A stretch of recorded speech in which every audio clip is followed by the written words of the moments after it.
Hey folks, Steve here with another Fleurus 1794 video. Um, we're going to be in turn two here, and hopefully we're going to move a little faster than the last video. So we spent a lot of last video kind of talking through how we were approaching things. We stepped very diligently through the movement of each unit. Um, and that's going to run pretty slowly if we were to continue at that pace. Um, so we're going to change things up a little bit. One change I did make is I forgot to move our balloon train. So we moved him back to safety. He was maybe under threat over here from that cavalry. You will notice that, I may be making movements and reactions with maybe a little more intelligence than an opposed game because I'm not using hidden movement. I mean, at the end of the day, I would have to look at this as, hey, that's a unit. Any unit, even if hidden, could be a cavalry. I need to watch out for units that are, 6 or 7 hexes away or movement points away. They could be attacked by cavalry. Whether or not that unit is actually cavalry, maybe I wouldn't know, but I would play that cautiously. And ultimately, if you see your opponent move a counter, even if hidden 7 movement points worth of movement, you may be able to tell that that's a cavalry and try to remember that. So there's a little bit of just, all of that sort of observation compressed into me just not using hidden units. So it's something to think about. So for this, guys, I think what I'm going to do is, I'll do cuts at different phases through the turn. So basically, for this next beginning of turn 2, it'll go back to the coalition, primarily the Austrians. I'll do the command rolls or command determination, and then I'll probably show the aftermath of movement, both the command movement segment and the initiative movement segment, so we can talk about, rather than do it real time, I can talk about, hey, here's what movement just occurred, here's what we're trying to achieve. And then because we haven't done combat yet, we'll probably walk through some combats slowly and diligently as we go whenever they occur, uh, so that you guys get a sense of that. Last turn, the last video was pretty much all movement, other than one bombardment attempt that ended up causing a retreat to the Austrians. We'll cover that in more detail. And so, we're really going to be in that rhythm of, move combat, with some breaking in of the reinforcements, which this turn the coalition will actually get a very sizable stack, a sizable number of uh, of oh gosh, my mind is now currently blanking. Who are these guys? Dutch, right? The Dutch. Some Dutch units that will be coming onto the board and could pose a big problem to the French left flank. So we'll run through that. So we'll just switch it right over. So I'm going to go take care of the command segment. You can tell just by looking at the leader structure that these formations will be in command, and the fourth and fifth columns may or may not be in command. The Dutch, when they come in over here, will be in command for their entering segment. And the one thing to watch out for is that they actually are getting a commander with that formation, such that the Dutch are almost always going to be able to be in command.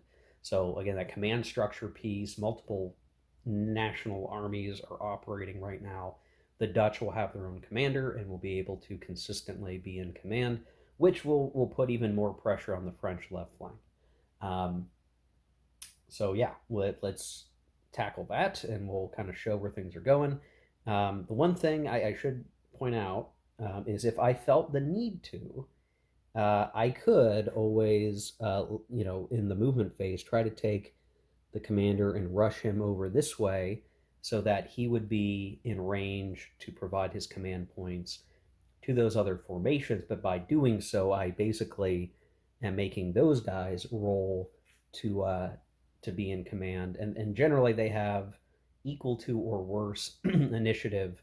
Really, the fourth column is the best initiative officer, their leader Charles. So it's either, we're rushing over here to make sure that the fourth and fifth columns activate, or rather are in command consistently, but we would be giving up the momentum of the second and third column, and their leaders are worse. So I think we have an incentive to keep Coburg sort of on the Austrian right and keep pushing there. Um, but I can definitely see an incentive right now if we think we could create a good flank move and penetrate the French line over here to switch him over and see what can be done. So we'll see how that develops. I'm not quite sure which way it's going to really go yet, and I guess we'll find out. Okay, so here we are. So the funny thing is that the whole flank over here on the east side has a bunch of command problems. So unfortunately, both the fourth and the fifth column of the Austrians are out of command. And when it came time to actually activate individual units, most did not activate at all, which really limited the other units that could move. I mean, they basically moved one or two hexes just to adjust their position, but they're not in good shape. So there's definitely there's your incentive. You can see an entire set of formations basically do nothing for a turn because they can't get any further ahead and get into a better position to do anything. So it's kind of a real bummer for them. However, the second and third column, they have advanced to a certain degree, and you can see we've actually set up for combat at the fortified position of that French unit. And technically, we could say that I have some hidden unitness with that marker being there on top of that French unit. And that French unit's actually pretty tough. It's got 7 strength points. So it's kind of the hard part of the wall, but maybe the Austrians are thinking if we can succeed in forcing them out of that position, it will force the French to fall back, and so that's what the hope is. And then as well on the far side, the Dutch are starting to come on. There's one guy who hasn't come all the way through, and we've got cavalry kind of scouting ahead and entering onto the map, making sure the baggage train's in a good position there. So they have not engaged in combat or anything. They're just coming onto the board, but I suspect that on the next turn we'll certainly see something happen. So that really leads us over to the line of sight step, which in a few places, we would see some additional line of sight, seeing that that's a cavalry. We would understand and know that. And then,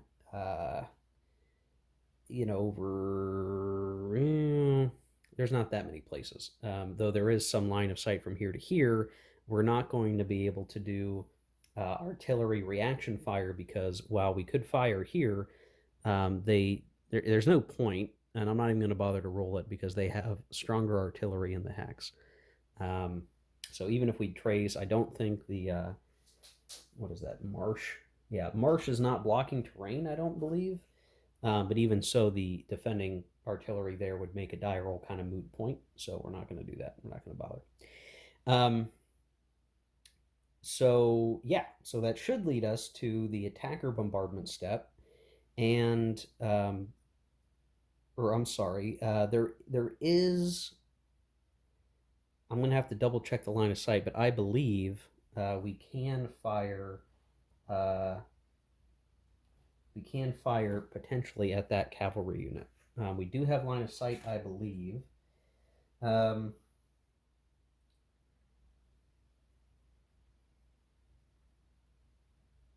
of sight is not blocked by a crest adjacent to the bombarding unit. Non-adjacent crest block line of supply. So this is firing from basically the top of the crest down to this unit, but it's very unlikely. Actually, yeah, it would be on the less than one column of the bombardment table, and we don't have any modifier, so that would miss. So there's no point in firing here. Again, no point in firing here. So then the question is, are there any Austrian bombardments that could work? And the reality is, right now, I do not see an appropriate place to fire, basically. Yeah, I don't see any good spots to make that work. So really, we're just going to go right into that combat step. And so a fortified position in a town, because that's where this is at. We're talking about, an actual town hex. And fortified or improved position, I should say. So the defender will defend at double. So that's actually a 14 there. We'll zoom in so this is a little more legible. There we go. So doubled because of the improved positions. It would be 1.5 times if we were just in the town by itself, but with the improved position, we use that modifier, so double. So it's at 14. And then there are other things that matter. So you count both the improved position and the town hex features. So that means that we're not required to attack or disengage as the French. And any of the AR star results are going to turn into shock. No combined arm attacks or cavalry charges, and no bombardment at 3 hexes. So all those things are true even with the improved position marker. So this is a pretty good spot to be, all things considered. So depending on what the die roll is, we could see shock. The attacking forces here are 2 from the artillery that are just involved in the combat, 5, and then 6. So we actually have 13 of 14, if I'm remembering right. So that's almost 1-to-1, but it's not. So it means we're on the 1 to 1.5 column of the combat chart, which is definitely not as good as if we had gotten 1-to-1. But we got to try something. We can't simply wait around and do nothing, because we could get, we might be counterattacked. We got to make something happen. We're going to break that line. We're going to break this. So 1 to 1.5. You can see, again, it's not 1-to-1, so it doesn't quite make it. We don't round up. We're going to go down to 1 to 1.5, which means we could see, we're even likely to see an attacker retreat, but we're hoping for a good roll. And if we get shock, we're hoping we could win out on shock and defeat the French. So with that, we'll roll the die. No real die roll modifiers, I believe. I'm going to double check that. We've already done the doubling. There's no combined arms because we don't have cavalry involved in the combat. We do have artillery, but not cavalry. And we wouldn't get that bonus attacking a town anyway. And so that's really it, I believe. Yeah, so we're just going to roll. Roll the die. 1 to 1.5, hoping for a 1. A 2 would be ideal. And we get a 1, the best result we could have gotten, which is a DR result. So the defender retreats. Now, I need to double check if the improved position changes the retreat situation. No cavalry charge in a hex. Town. And it's not a DR star. It is just a straight up DR. I do not think that's going to force for fortified place. Let's see. Improve the.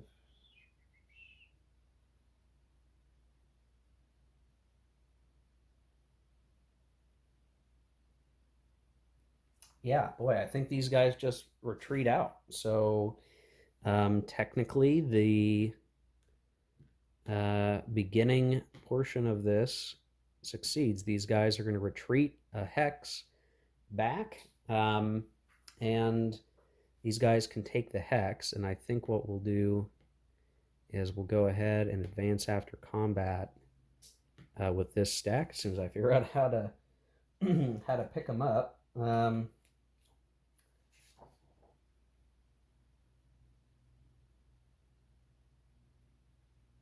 I don't think we want Yeah, we're just going to advance that whole stack forward.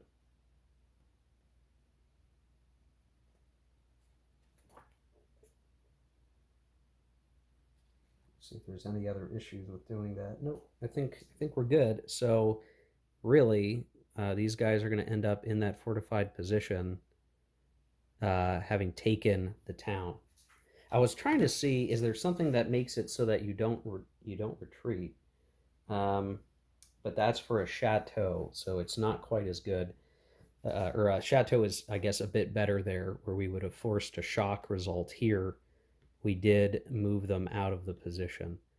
Now, the whole French line hasn't changed very much, but that is something advantageous for them that they managed to accomplish. So they rolled just the very best thing that they could have gotten there, which is a good set of progress for the Austrians so far.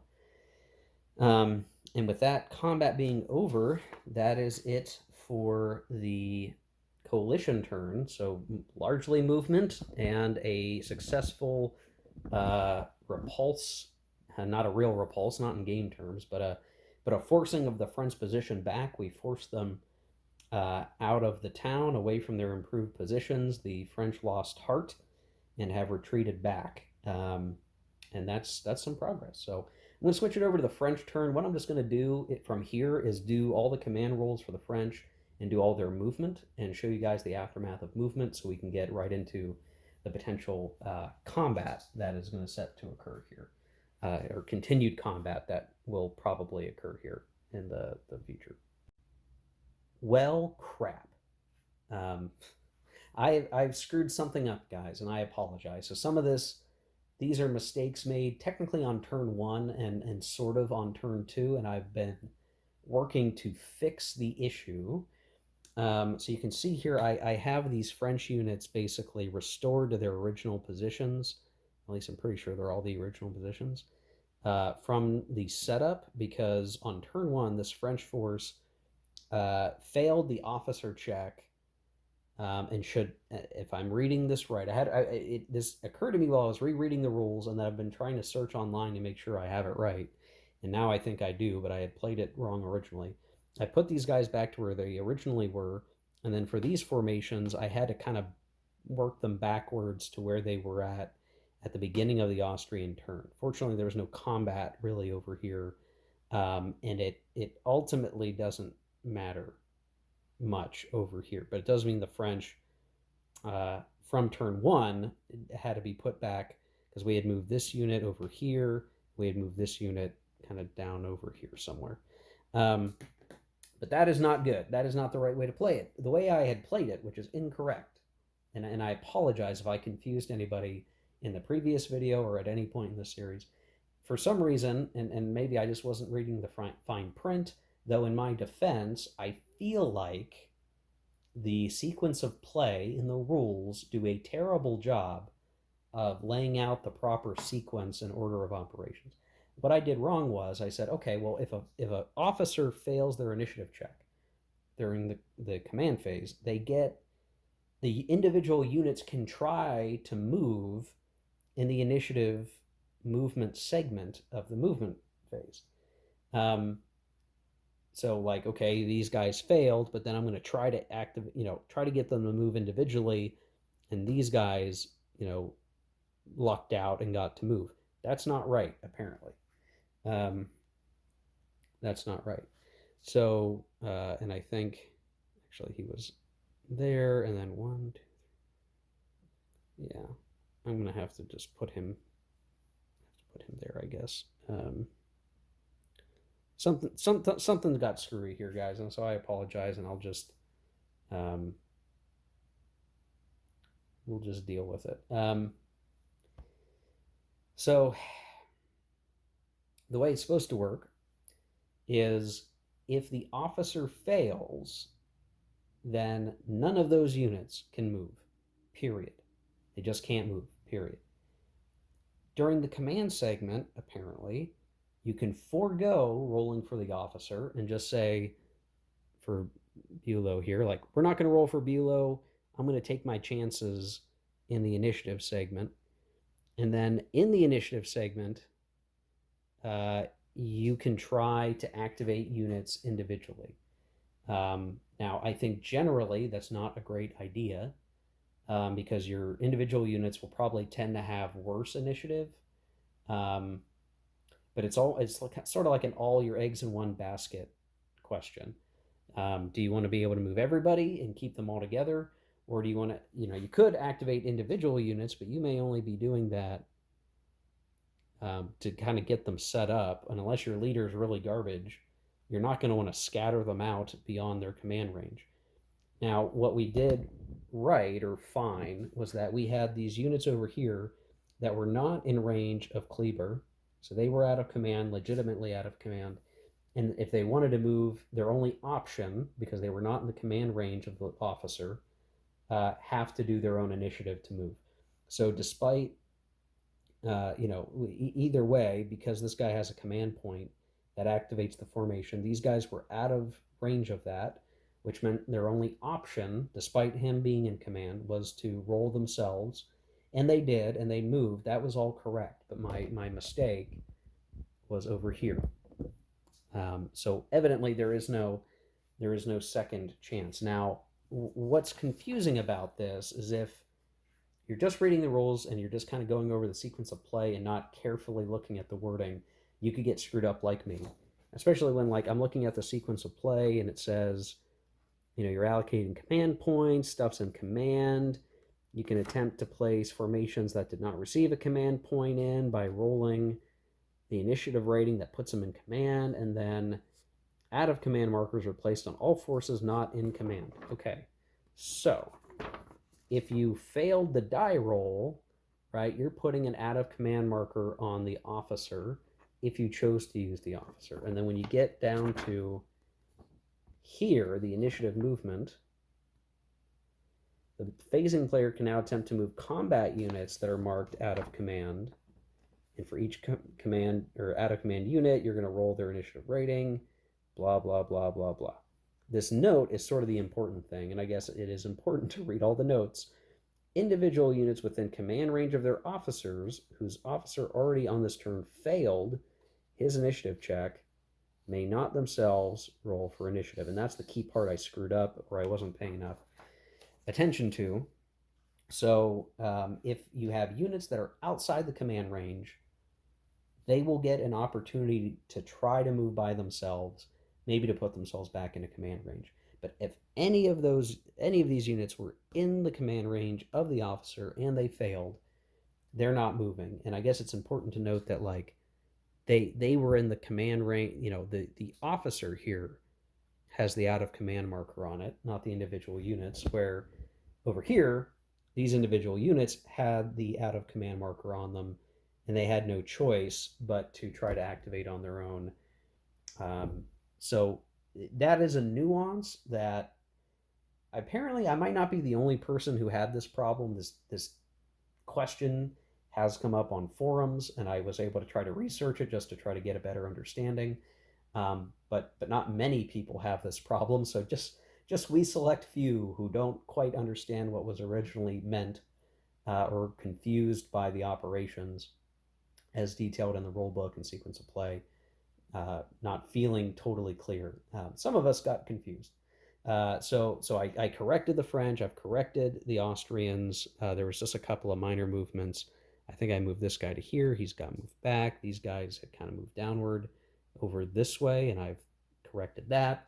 So I'm now going to go back through for turn 2 and have the French do their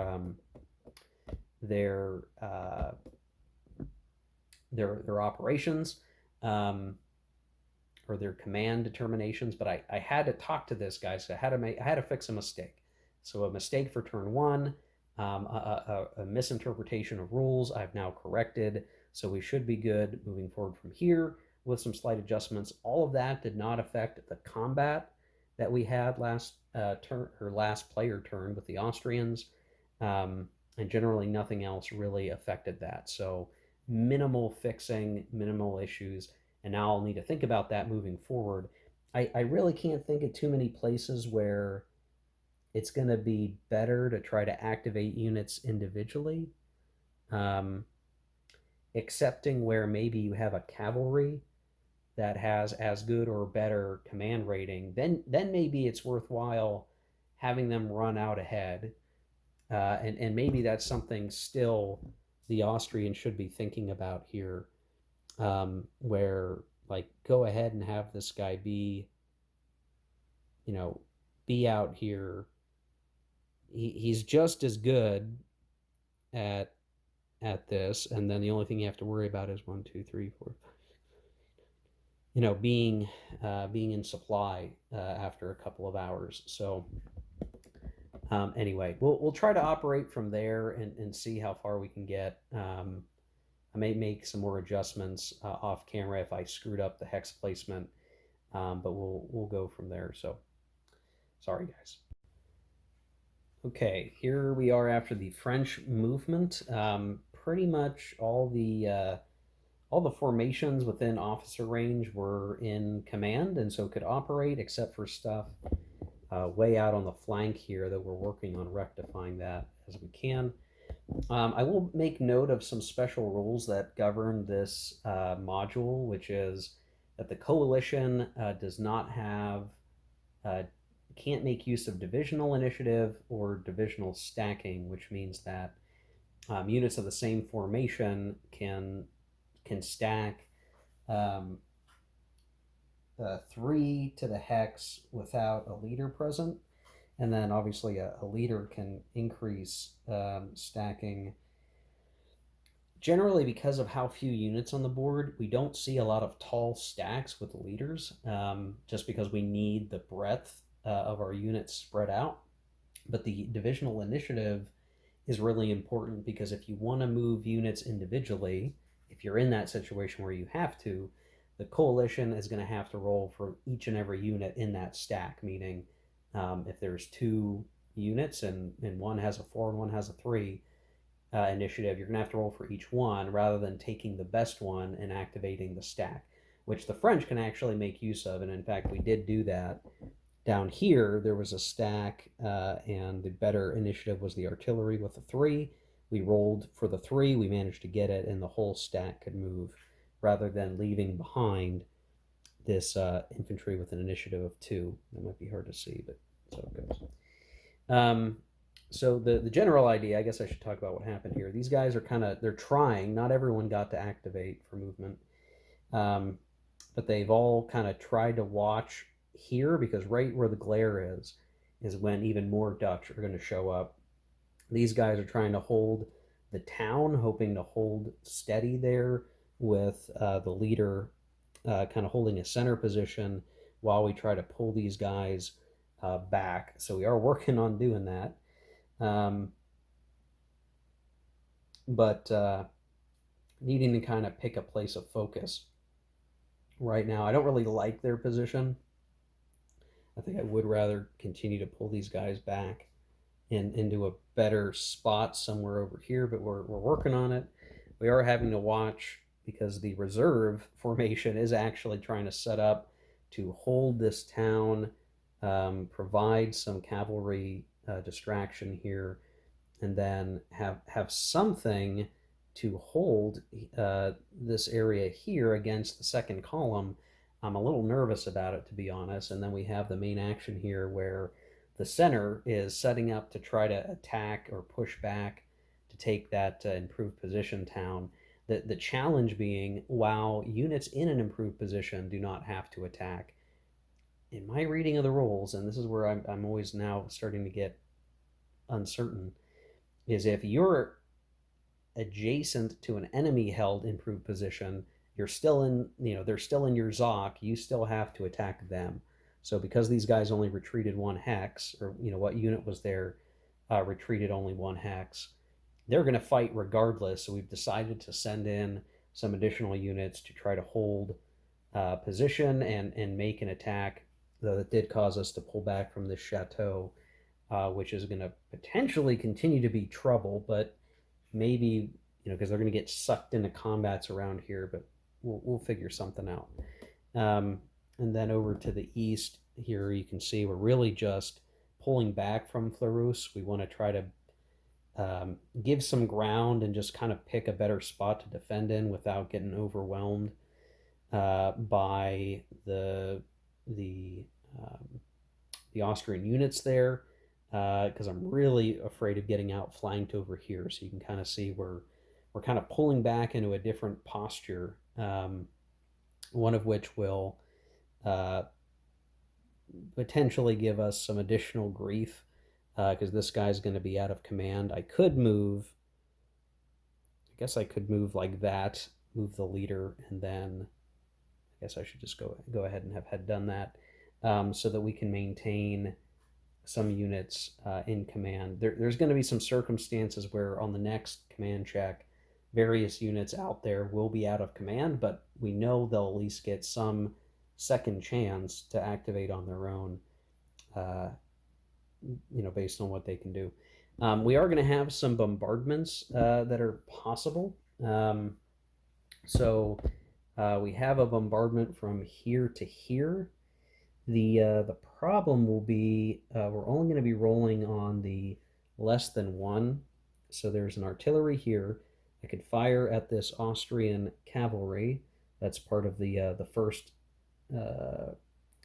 column. They're in woods, which means that for woods, as it relates to artillery, they're halved.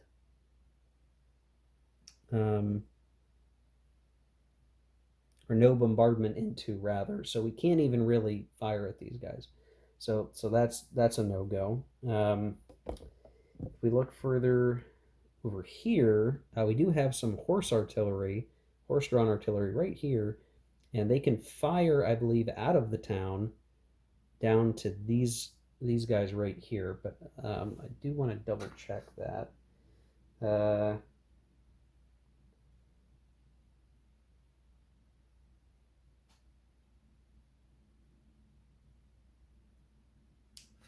Yeah, I think they can fire out of it, but I'm gonna have to double check this. Um, there is clear distinctions between firing out of and into certain terrain that can be a challenge.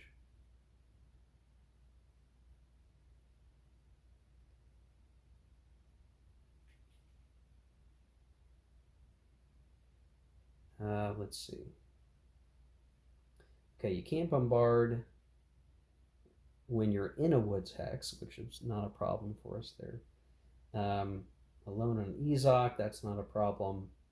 Okay, I think we're good. I think we're good to try. So this is our first honest to goodness artillery firing out to here. So that's 2 hexes, that's fine. We're going to roll on the 2 to 3 bombardment table and see if there's anything. There's no counter battery fire. And I do not think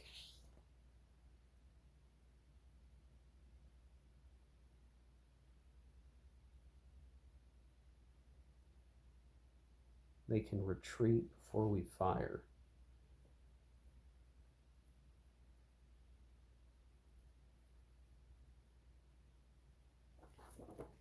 Reasonably confident that that's not the case.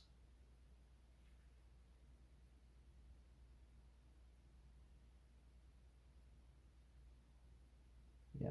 Okay. Well, yeah, I think this is just a die roll then. So firing here with our horse-drawn artillery.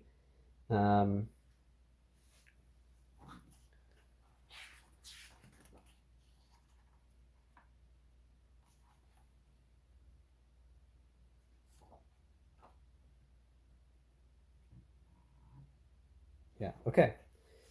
So we are hoping for a 5 or a 6.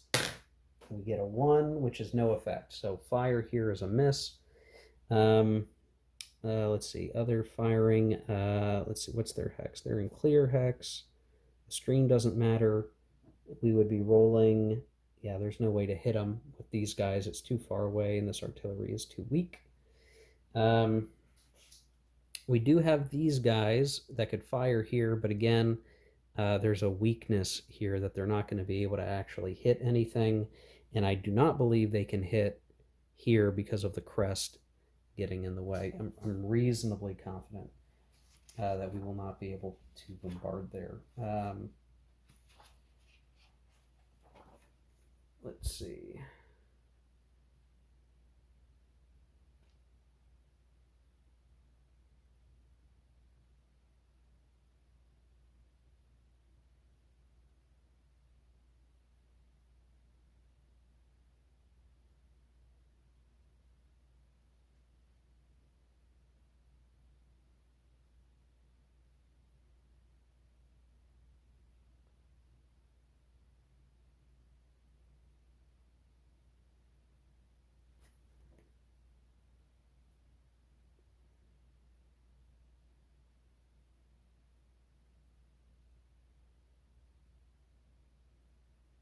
Okay, the example in the book would say that we cannot fire at this guy, though we would like to. Make sure I'm looking at the example correctly. Yeah, it seems we cannot fire on him, which is too bad because that would just be the best one to do. Now, had we pulled back here, we could do it, but then we're opening up this lane, and I don't want to do that. So we're going to take our lumps and say we're not going to fire. Firing here is useless. There's a crest. We can't fire at him. And then everything else is pretty clear. So our one good shot for bombardment is a failure. Oh, that's too bad. And then we're going to end up in the combat phase, which is cavalry retreat's not going to matter there. Artillery, reaction fire. Let's see. I'm not sure that they have any good firing solutions. They may have one here. So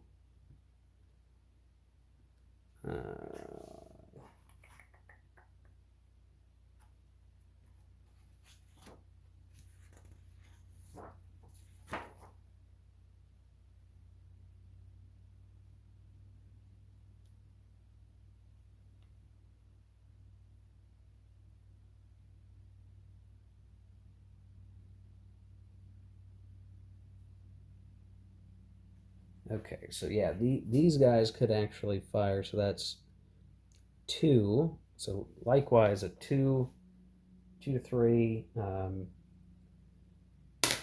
and that does force a retreat. So he retreats a hex. Ultimately, not very useful, but it is there. And I'm sorry. Yeah, so here, retreated to here. Checking to see if there's any other Austrian artillery that can fire, and there is not. So okay, so we're gonna do the combat.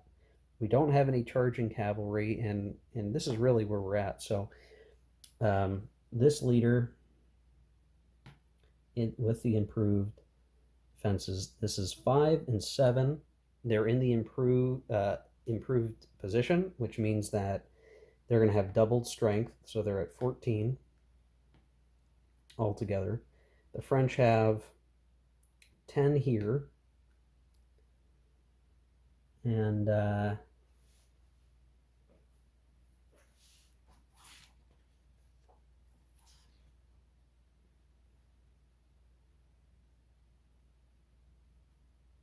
let's see.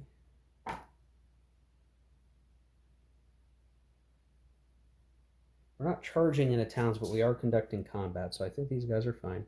So there's 10 there, and then there's 15 here from infantry, and then this artillery that's operating into combat.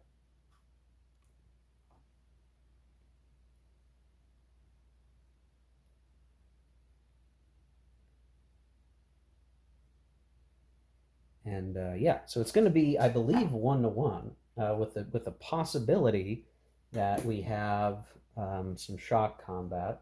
So we're going to do 1-to-1. This is kind of a really split die roll here, but 1-to-1 is going to have to work just fine for the French. So we roll. We rolled a 3. which is a DR star. However, a DR star, when we're dealing with a town, is going to be turned into a shock, I believe. So yeah, DR star is going to go to shock. So this is going to be our first shock combat. So basically, how this is going to roll. This is our first time doing it.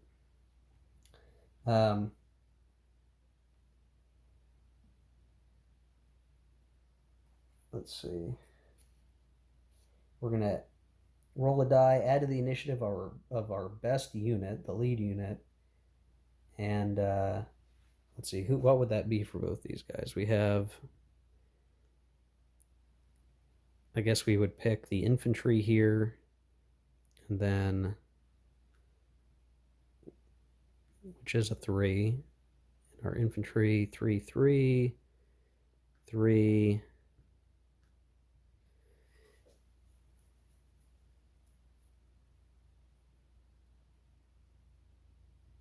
Okay, so it's all 3s. So really, we're gonna roll a die for each side, and depending on what we roll will affect the initiative value. So we'll do that. We've got red and blue dice. We'll use red is coalition, blue is France. Okay, so the coalition rolled a 3, which means they add 1, which means their initiative is 4. The French are going to add 0 because they rolled a 1. So the attackers' initiative is a 3 compared to the defenders, which is a 4, which means we now have an AR result. So really, this is now turned into a single hex retreat for these guys. So basically, I'm going to say a retreat back here and a retreat back here ultimately, which means our attempted attack has failed. It's really too bad. And actually, what's going to happen here, I'm going to have to decide. Maybe it's better to retreat to here, because otherwise this stack is going to be exposed to being surrounded, and we want to try to stop that where we can. But boy, that whole situation is not looking great. So that's unfortunate. There was an attempt, it failed, and now that's the end of the French turn. So that's the end of turn 2. We're going to be going into now 8 a.m. For turn 3, where again the coalition will receive a new batch of reinforcements, dramatically affecting the overall force composition ratio on the whole map. So we'll go do that. Actually, guys, given the length of the video and how much we've had to show here, I think I'm going to just call this a video as well, turn 2. I don't like that this video is so long, but some of that incorporated the explanation of my mistake, which took up a good chunk of time, and then obviously running through our first shock combat, a few other important things, increased the time it took for us to get through the second turn. I really do not want or expect the next video to only be turn 3. I do apologize that we're going so slow through here. I am working my way through the haziness of a few rules that I'm trying to make sure I get right, because I do not want this to be a really funky playthrough as we go. So those are all elements of this. We're going to keep it rolling, and we'll see what happens. But we'll see you in the next one, guys. Sorry, turn 2 complete. Turn 3, we'll keep it rolling, and we'll see what happens. Thanks for watching.